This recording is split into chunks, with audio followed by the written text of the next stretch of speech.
लिख लिया सभी ने? परमेश्वर की सिद्ध योजना।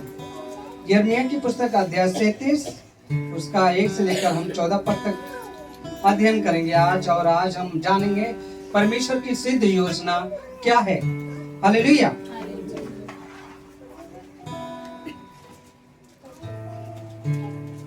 मैं अभी पिछले दिनों परमेश्वर के एक दास जॉर्ज म्यूलर का एक कहानी देख रहा था। वो परमेश्वर का बहुत ही अद्भुत दास था, है ना, और बहुत प्रिय दास था और बहुत ही बेहतरीन रीति से परमेश्वर की सेवकाई को करता था। उसने अनाथालय खोले थे, है ना, और बच्चों को वो पालता था। हम देखते हैं कि उसके जीवन में कि उनके अनाथालय में कई बार ऐसा समय आता था कि उनके पास खाने को भी नहीं होता था, खाने की भोजन नहीं होती थी, लेकिन वो विश्वास का दास था। वो परमेश्वर पर पूर्ण रूप से विश्वास करता है। उसे पता नहीं थी कहां से आएगा कैसे आएगा, लेकिन उसका विश्वास किस पर था? परमेश्वर पर।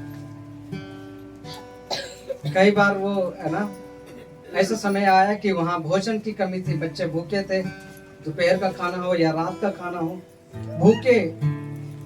भूखे सोने की नौबत आने वाली थी। उस समय वो कहता था अपने बच्चों को, बच्चों ये समय है, अब प्रार्थना करें।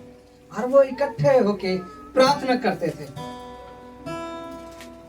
और परमेश्वर उनके लिए पूरा करता था। कोई ना कोई आके व्यक्ति कहता था, पता नहीं क्यों मुझे अजीब सी बेचैनी हो रही थी, हलचल हो रही थी, तो ये भोजन मैंने बनाया था, मुझे लगा आपको देना चाहिए। और वो अनाथ आश्रम में देते और सारे बच्चे खा के तृप्त होते और परमेश्वर के नाम की महिमा करते थे। हालेलुया, है ना। लेकिन जॉर्ज म्यूलर का जो जीवन था वो पहले अच्छा नहीं था। वो आपकी और मेरी तरह क्या था? एक विश्वासी था, परमेश्वर की संगति में लगातार आता था, परमेश्वर की कलीसिया को अटेंड करता था, लेकिन उसका जो संबंध था परमेश्वर के साथ नहीं था।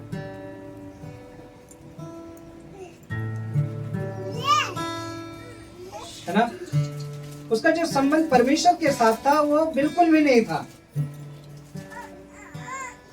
कई सालों से वो कलीसिया आ रहा था, कई चीजों में वो शामिल होता था, लेकिन परमेश्वर के साथ जो रिश्ता होता है उसका, एक विश्वासी का, वो नहीं था।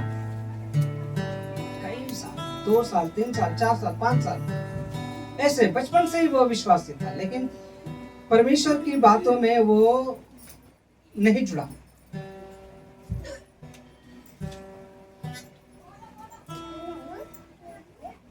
एक दिन उसने, है ना, ऐसे किसी मित्र के द्वारा किसी सभा में गया, प्रार्थना सभा में गया, और वहां पर उसने परमेश्वर के साथ एनकाउंटर किया, आमना सामना किया, और तब से ही उसका जीवन बदला और उसने बहुत अद्भुत अद्भुत कार्य करना शुरू किया। हम देखते हैं कि इससे पहले कि उसे विश्वास और चमत्कार का व्यक्ति कहा गया, वह एक मृत जीवन जी रहा था। एक सभ्य और भक्त मसीह परिवार में पैदा होने के बावजूद उसका जीवन मसीही शिक्षा के अनुरूप नहीं था। परमेश्वर के वचन के अनुसार उसका जीवन नहीं था और ना चलता था। वह वास्तव में कुछ था और दर्शा रहा था कि कुछ और, कलीसिया का एक भाग तो था और अपने जीवन में परमेश्वर की योजना को नहीं जानता था। तो भी परमेश्वर ने उसे ऐसा ही नहीं छोड़ दिया। परमेश्वर ने उसे एक नया जीवन दिया और इस कारण उसे विश्वास और चमत्कार का व्यक्ति कहा जाता है। वह व्यक्ति और कोई नहीं वरन क्या है? परमेश्वर के दास जॉर्ज म्यूलर हैं। हालेलुया।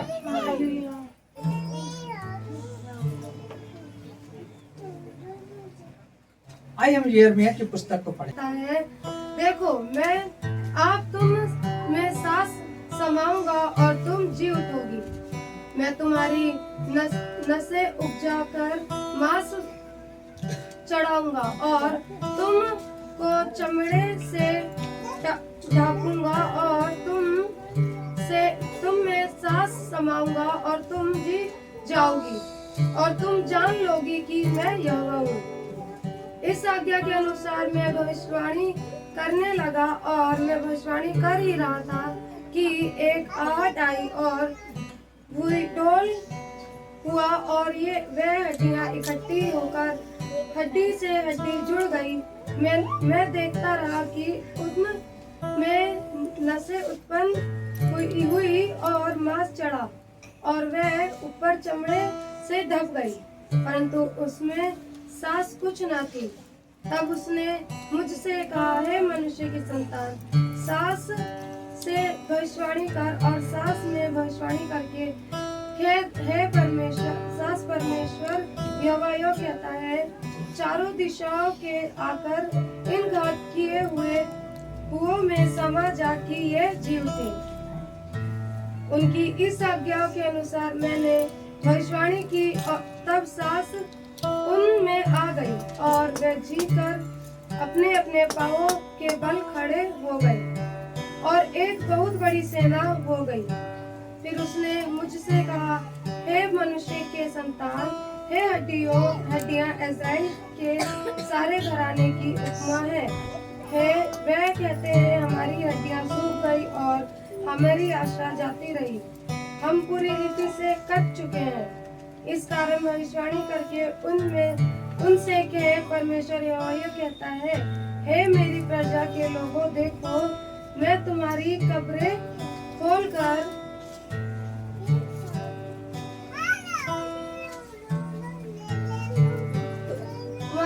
खोलकर तुमको उन में से निकालूंगा और इस्राएल के देश में पहुंचा दूंगा।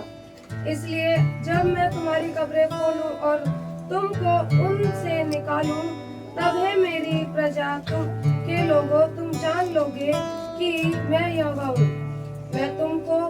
मैं तुम में अपना आत्मा समाऊंगा और तुम जियोगे और तुमको तुम्हारे निज देश में बसाऊंगा। तब तुम जान लोगो कि मुझ यहोवा ही ने यह कहा और किया भी, यहोवा ही यही वाणी है। आमीन, हालेलुया। हम यहाँ पर क्या देखते हैं कि यहेजकेल है ना, जो कि प्रभु का दास था और परमेश्वर का याजक था,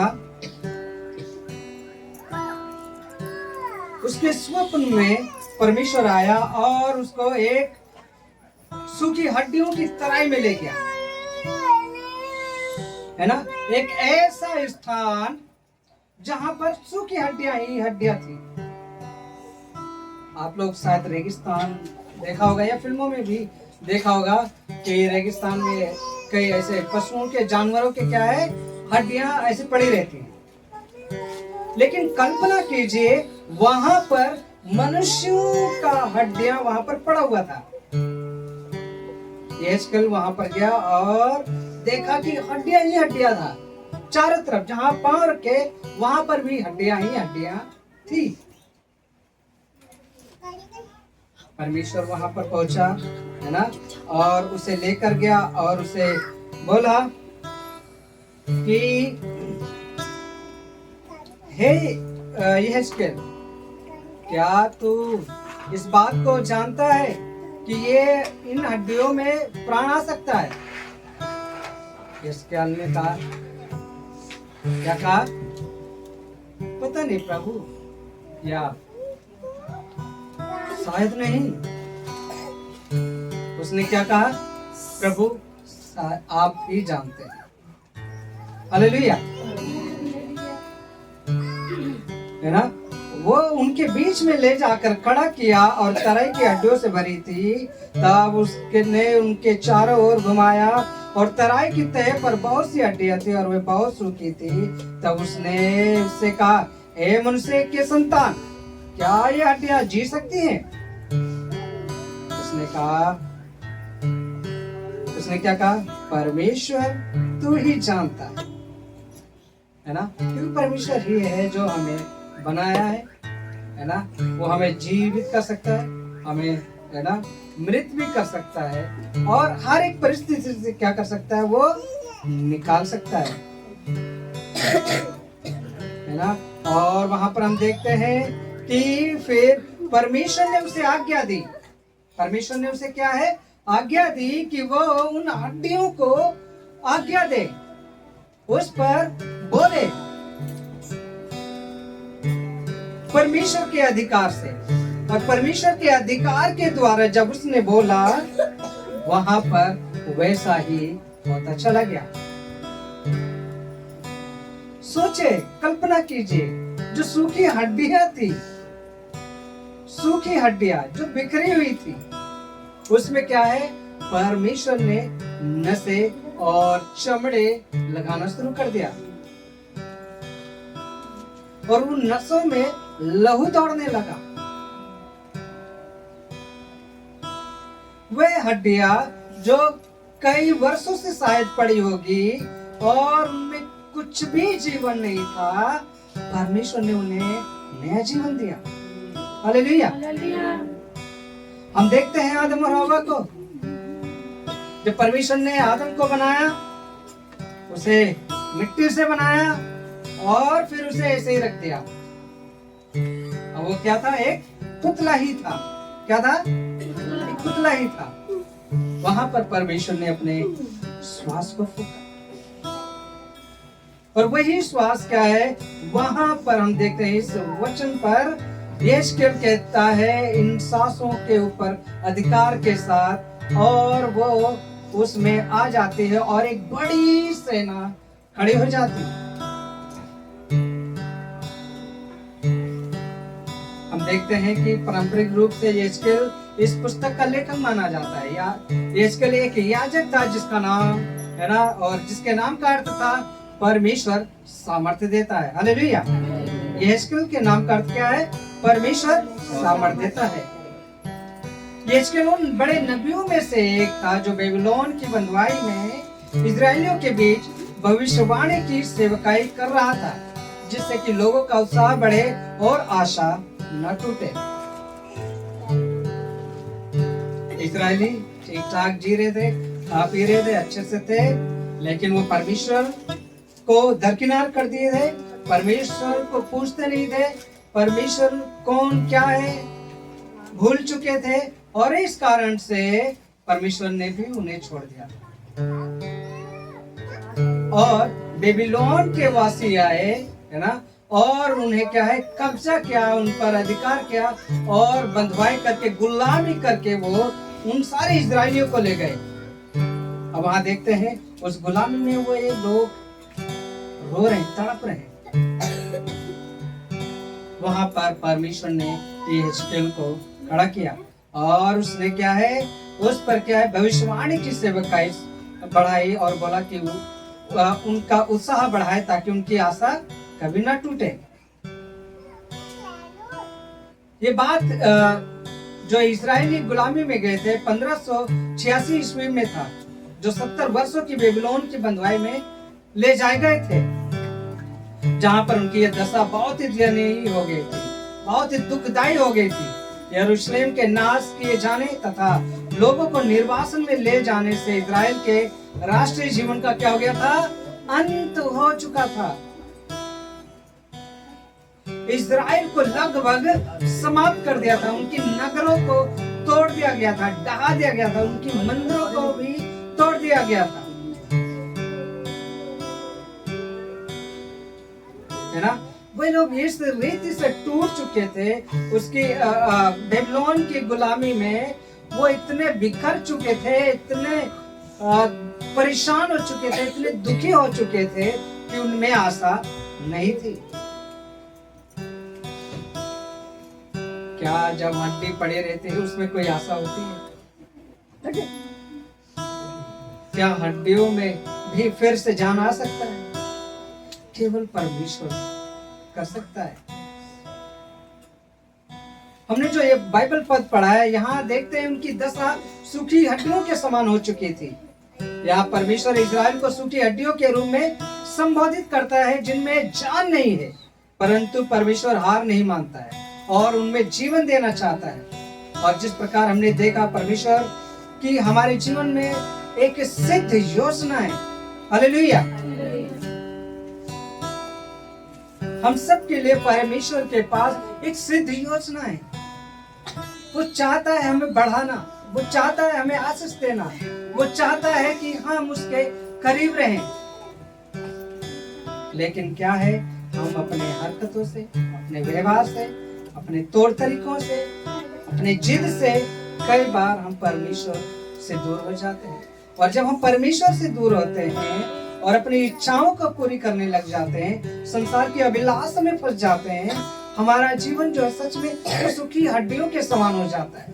फिर हमारे जीवन में तकलीफें आती है, परिस्थिति आती है, गरीबी आती है, बीमारी आती है, हम घबरा जाते हैं, हम डर जाते हैं।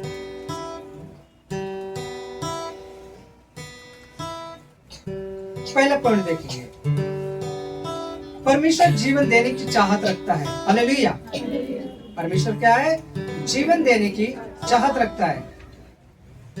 अगर वचन 1 से लेकर 6 के रूप में हम पढ़े तो हम इन पदों में पाते हैं कि यिर्मयाह को सूखी हड्डियों के समक्ष खड़ा हुआ पाते हैं, जहां हड्डियां ही हड्डियां हैं, जिनमें जीवन का कोई भी अंश नहीं है। सिर्फ हड्डियां ही हड्डियां। उनके बीच में परमेश्वर ने यिर्मयाह को खड़ा किया। यशायाह नबी ने भी एक बार इस राष्ट्र को सड़े हुए घावों से भरा देखा था, जो कि यशायाह की पुस्तक अध्याय 1 उसका 5 और 6 में हम पाते हैं,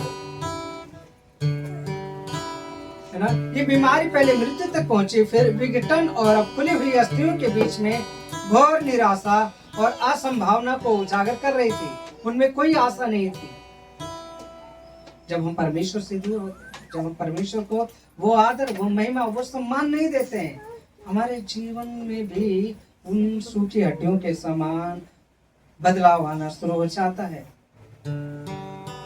फिर सच में हम बेचैनी में जीने लगते हैं, फिर सच में हम तकलीफ में जीने लगते हैं। हम देखते हैं इस उपमा के द्वारा परमेश्वर यिर्मयाह को इस्राएल की वास्तविक स्थिति जो उन सूखी हड्डियों के रूप में बताना चाह रहा था। और हड्डियों के लिए इब्रानी भाषा में जो शब्द प्रयोग किया गया है, इसका अर्थ होता है गहनतम अर्थ, यानी कि स्वयं, हड्डियां स्वयं।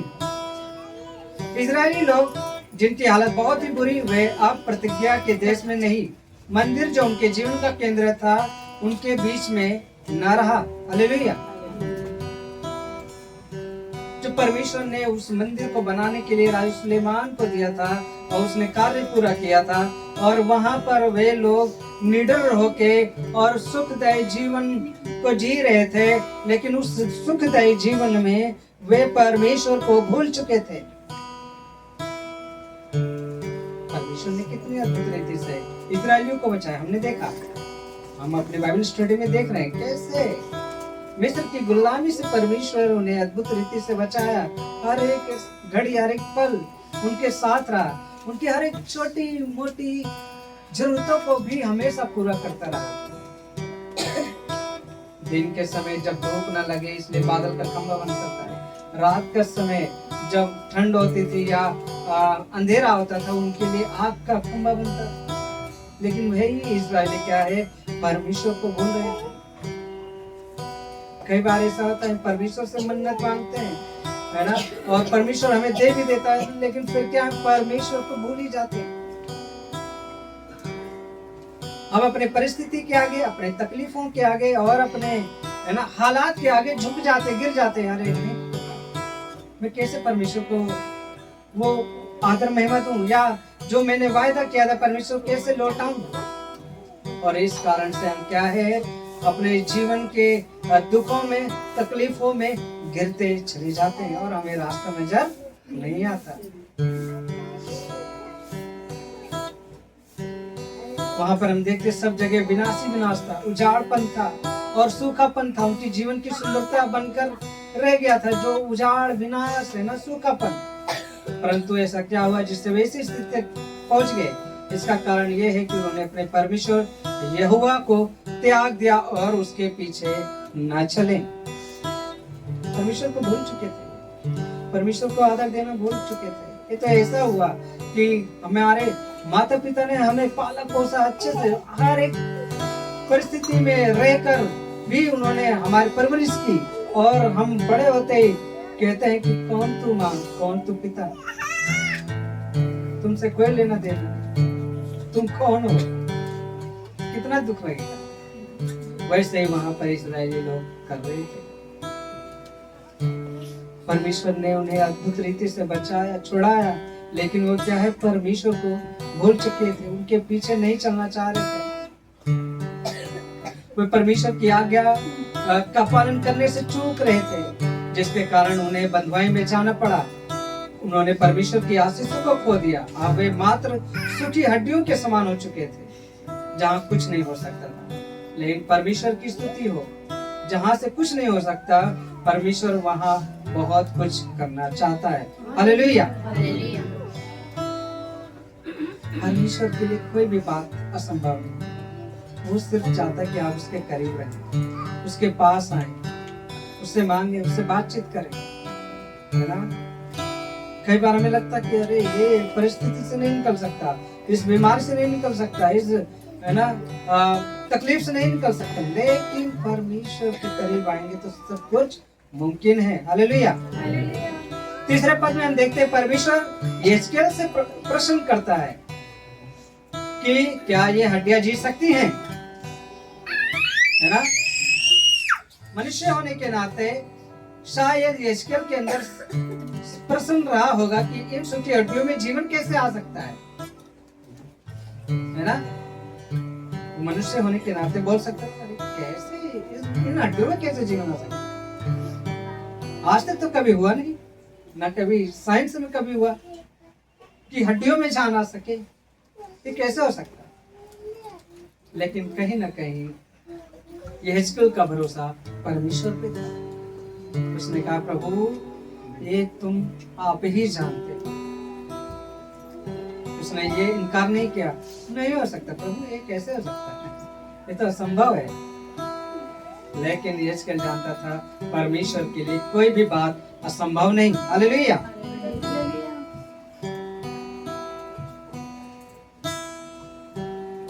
इब्रानी में तू ही जानता है पर अधिक जोर दिया गया है। याद रहे इस उत्तर के रूप में यहेजकेल का इनकार नहीं था, परंतु उन दिनों में इजराइल के विश्वास की सही अभिव्यक्ति थी। लेकिन वो कैसे, इजरायली एक ऐसे परमेश्वर पर विश्वास करते थे जिसके पास जीवन देने और लेने दोनों का अधिकार था। अतः यहेजकेल ने यही उत्तर दिया और महत्वपूर्ण समझा। यहेजकेल से प्रश्न पूछने के द्वारा परमेश्वर कह रहा है कि यहेजकेल मैं चाहता हूँ कि उनमें से फिर से जीवन आए। दूसरे शब्दों में परमेश्वर ये कह रहा है कि मैं मुर्दों का परमेश्वर नहीं परंतु जीवितों का परमेश्वर हूँ। हालेलुया। मुर्दों का परमेश्वर नहीं, वो बीमारों का परमेश्वर नहीं है, वो गरीबी में दबे हुए लोगों का परमेश्वर नहीं है, वो परिस्थिति के नीचे दबे हुओं का परमेश्वर नहीं है। हमारा परमेश्वर महान है, बड़ा है, सर्वशक्तिमान है ना, और वो हमें आशीषित करने वाला परमेश्वर है। हालेलुया।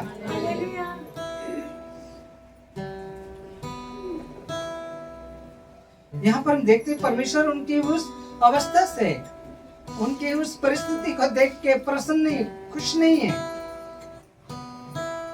वो कैसे जी रहे हैं, एकदम दुख में, तकलीफ में, परेशानी में, बीमारी में, सूखी हड्डियों के समान पड़े हुए हैं, लेकिन उनका दिल परमेश्वर की ओर नहीं बढ़ रहा है। लेकिन फिर भी वो क्या है, परमेश्वर उन्हें उनसे प्रेम करता है और उन्हें जीवित करना चाहता है। मेरे प्रिय, यहाँ इजरायली अपनी मृत दशा में जिसके जिम्मेदार वे खुद थे, लेकिन हमारे बारे में क्या, आज हम भी अपने आत्मिक जीवन में मृत दशा में पड़े हैं। इस मृत दशा के कारण हो सकता है हम अपने जीवन में घोर निराशा से होकर जा रहे हैं या जी रहे हैं। हम संगति आ तो रहे हैं, लेकिन परमेश्वर के साथ वो गहरा संबंध नहीं है। हम केवल मसीह उसके नाम से ही जाने जा रहे हैं, लेकिन कार्य नहीं कर रहे हैं। परमेश्वर से हम दिन प्रतिदिन बातचीत नहीं कर रहे हैं। परमेश्वर को वो आदर, वो महिमा नहीं दे रहे हैं। हम केवल और केवल संसार में सुख और सुविधा खोजने में लगे हुए हैं और पाने में लगे हुए हैं कि मैं खुश रहूं, है ना, मेरे पास धन हो, दौलत हो। लेकिन उसके बाद क्या होगा? अगर वो आप ही नहीं रहेंगे तो उस धन दौलत का क्या होगा? इस बात को नहीं सोचते हैं। इसलिए परमेश्वर क्या कहता है, हमारी जो दशा है वो क्या है? मृत समान है। हमारी जो आत्मिक उत्साह है वो मरी हुई है। हम उत्साह के साथ प्रभु के भवन में शामिल नहीं होते। हम उत्साह के साथ परमेश्वर की संगति में शामिल नहीं होते। सबसे पहले हम सोचते हैं कि हमारा कंफर्ट हो, है ना, पहले हमारी इच्छा पूरी हो, या पहले मैं अपने समय को कंप्लीट कर लूं, फिर मैं परमेश्वर को समय दूंगा।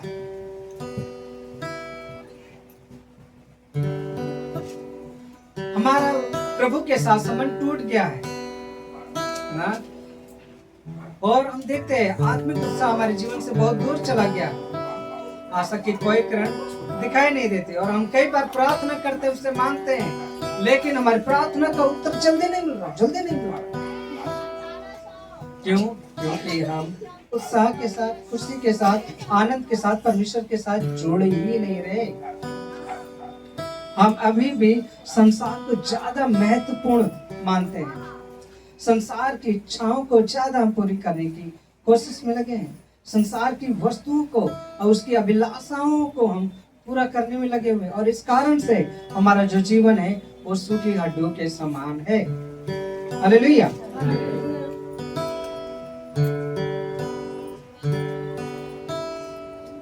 परमेश्वर हमसे चाहता है कि हम उसकी आज्ञाकारिता में चलें, उसके करीब रहें।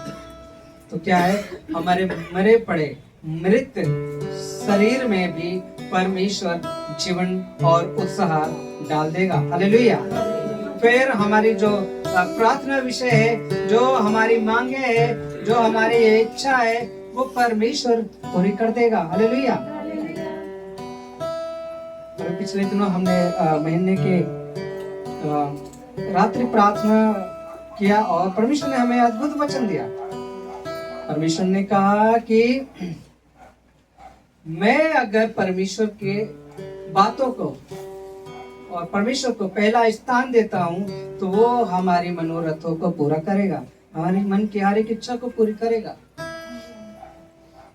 वो इतना वादा करता है हमसे, लेकिन हम क्या है, हम अभी भी संसार में सोचते हैं कि नहीं, संसार मुझे प्यारा है, संसार में मुझे आनंद है। लेकिन हम नहीं जानते कि संसार में आनंद वो थोड़े समय के लिए है। संसार की जो आशा है वो जाती रहेगी।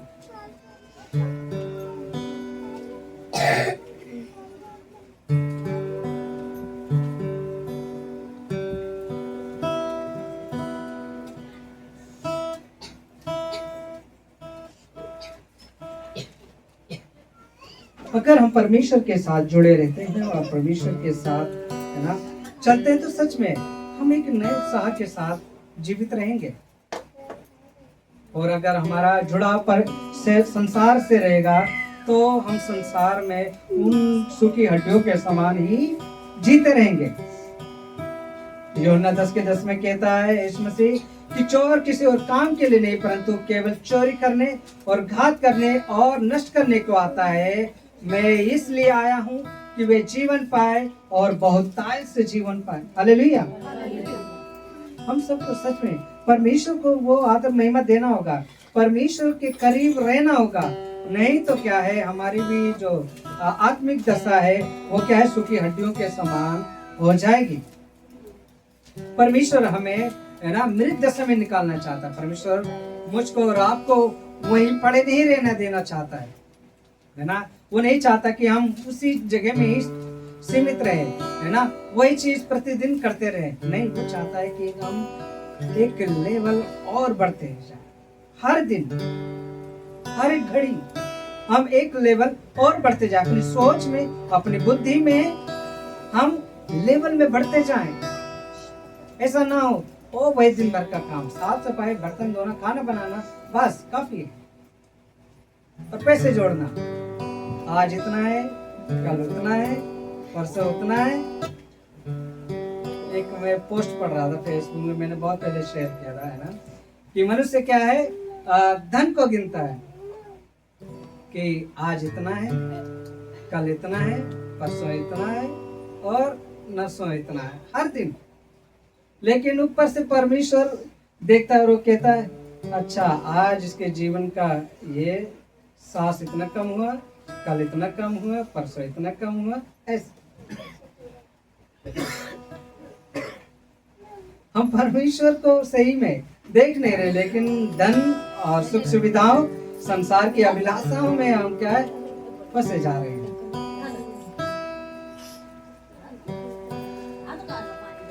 दूसरा पॉइंट देखेंगे, परमेश्वर जीवन देने में क्रियाशील है और जीवन देता है। हालेलुया।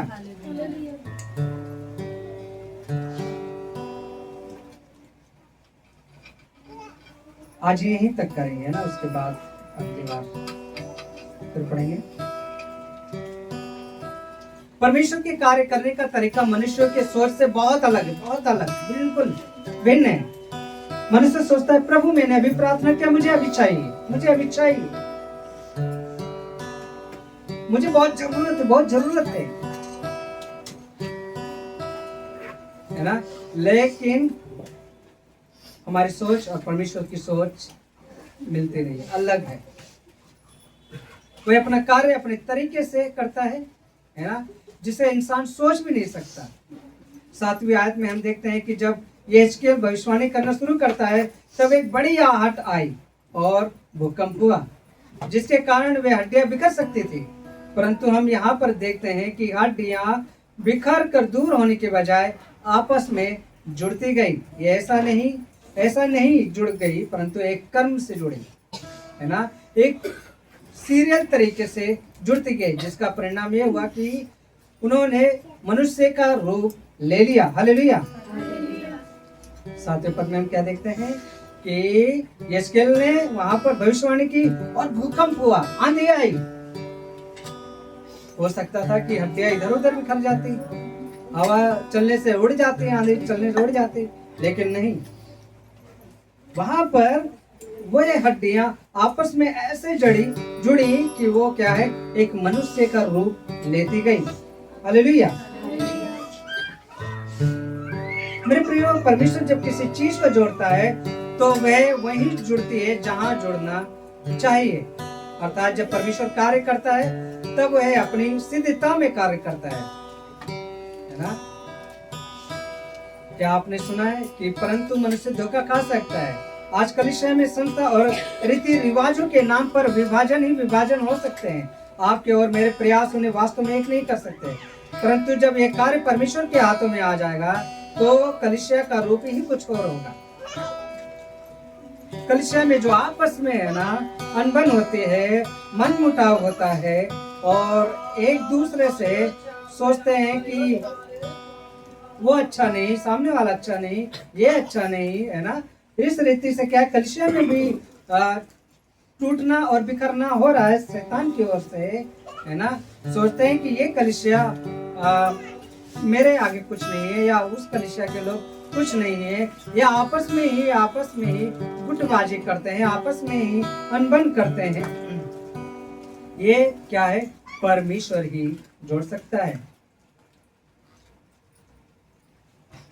परमेश्वर का काम यही समाप्त नहीं हुआ।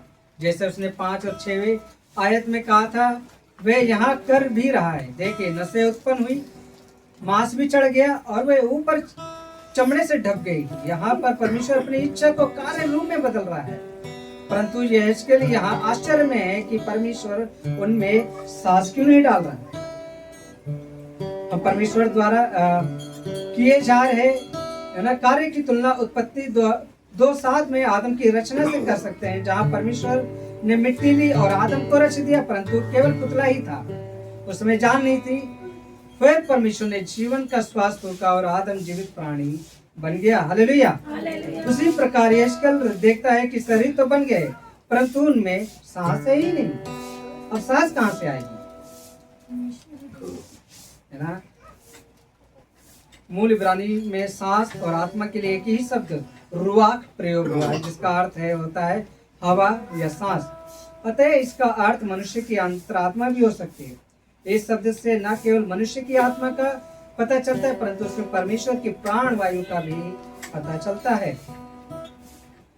अतः हम इसे जीवात्मा भी कह सकते हैं। इस प्रकार बाइबल के विद्वान बी टेलर कहते हैं कि नबी यशकेल ने जिस शब्द का प्रयोग यहाँ किया है उसका अर्थ बहुत ही व्यापक है। यहाँ पर परमेश्वर ये बताना चाहता है कि जिस प्रकार एक शरीर सांस के बिना किसी अर्थ का नहीं, उसी प्रकार परमेश्वर के बिना हमारा जीवन किसी भी अर्थ का नहीं है। हालेलुया, है ना। वहां पर क्या है, शरीर बन गया है ना, लेकिन वो पुतले समान है, उनमें सांस है ही नहीं। तो क्या किसी काम के हैं? नहीं, किसी काम के नहीं। जब तक परमेश्वर ने वहां पर उनके जीवन में श्वास नहीं फूका, वे चल फिर नहीं पाए और बोल नहीं पाए और देख नहीं पाए। वैसे ही यदि हम परमेश्वर में हैं और परमेश्वर के करीब नहीं जाते हैं और सिर्फ कहते हैं कि मैं संगति अटेंड करता हूँ, कलीसिया जाता हूँ, काफी है, लेकिन परमेश्वर से मेरा जुड़ाव नहीं, तो क्या है, हम मृत समान हैं, हम उस पुतले समान हैं, है ना, जो क्या है, सिर्फ बिखरा हुआ है।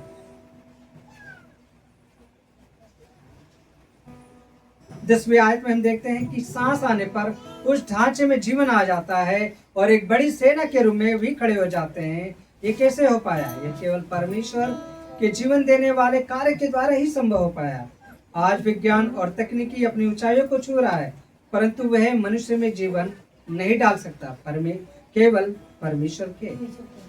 हालेलुया, है ना। इतनी आपने देखा होगा साइंस ने कितनी तरक्की कर ली है, लेकिन क्या वो मरे हुए व्यक्ति में जीवन डाल सकता है? नहीं डाल सकता। मैंने एक जगह पढ़ा था कि कई बड़े बड़े जो अमीर लोग हैं वो क्या है, अपने शरीर को क्या है, फ्रीज करवा रहे हैं, मतलब संभाल के रखवा रहे हैं, ताकि क्या है, आने वाले समय में साइंस इतनी तरक्की कर ले कि उनको जीवित कर सके, ऐसा सोच रहे हैं, है ना।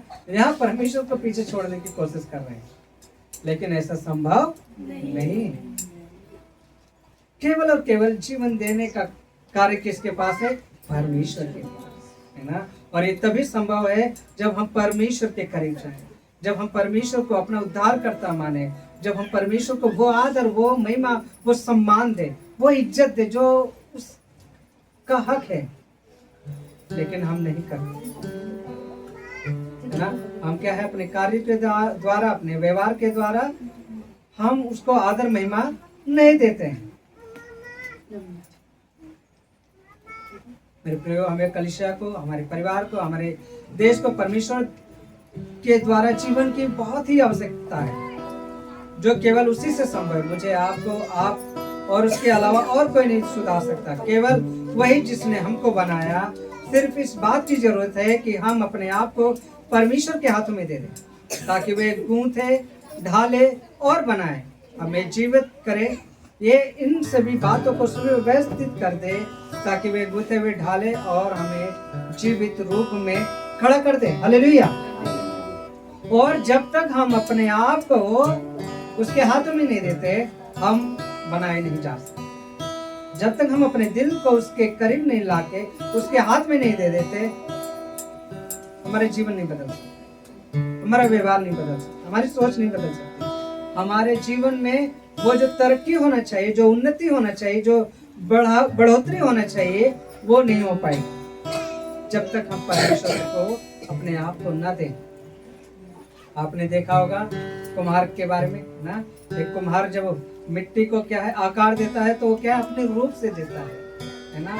वो चाहे तो बना सकता है, वो चाहे तो उस मिट्टी को बिगाड़ सकता है। और कई बार आप लोग देखते होंगे, जब वो मिट्टी क्या है, अपने आप से कुछ नहीं कर सकती, वो क्या कुम्हार उसे अच्छे से ठोकता है, पीटता है, आकार देता है, कहीं बिगड़ जाता है फिर से उसे तैयार करता है। उसी रीति से हमें भी परमेश्वर के हाथों में अपने आप को दे देने की जरूरत है। वो हमें संवारेगा, वो हमें जोड़ेगा, है ना, ताकि हम सुधरे, ताकि हम एक व्यवस्थित रूप और व्यवस्थित ढांचे में जीवन पाए, है ना। हो सकता है कि इसमें समय लगे, पर फिर भी जीवन के लिए अपने आप को प्रभु के हाथों में देना जरूरी है। स्वयं का प्रयास, स्वयं की धार्मिकता बेकार है।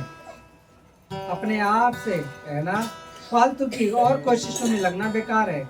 केवल हम अपने आप को परमेश्वर के हाथों में दें और वही हमें संभालेगा, वही हमें बढ़ाएगा, है ना।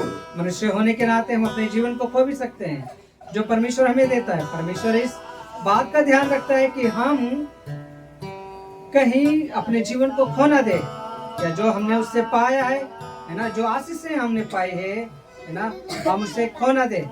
इसलिए हमारा परमेश्वर न केवल जीवन देना चाहता है और जीवन देता है, बल्कि हमें उस जीवन में बनाए भी रखता है। हालेलुया। वो चाहता है कि हम उसके करीब रहें और आशीषित जीवन जिए, उसके आशीषों में हम बढ़ते रहें, है ना, उसकी महिमा को करते रहें, उसको आदर, उसको महिमा और उसको सम्मान दें। अगर हम ऐसा नहीं करते हैं तो सच में हम मृत हड्डियों के समान हैं। फिर तो हमारा कलीसिया में आना बेकार है, फिर तो हमारा प्रभु की संगति में बैठना बेकार है। हम देखते हैं जॉर्ज मुलर के उदाहरण को, है ना, वो क्या है, कलीसिया में बचपन से थे और उनका जुड़ाव लेकिन परमेश्वर के साथ नहीं था, लेकिन जब वो परमेश्वर के साथ जुड़े तो उन्होंने क्या है, बहुत बड़े चिन्ह चमत्कार को किया, बहुत बड़ी सेवकाई को किया। हालेलुया। परमेश्वर आप लोगों को आशीष दे इन वचनों के द्वारा। आगे हम फिर से कंटिन्यू करेंगे अगली बार। थोड़ा सा रह गया है ना, ऋषभ बंद कर सकते हो।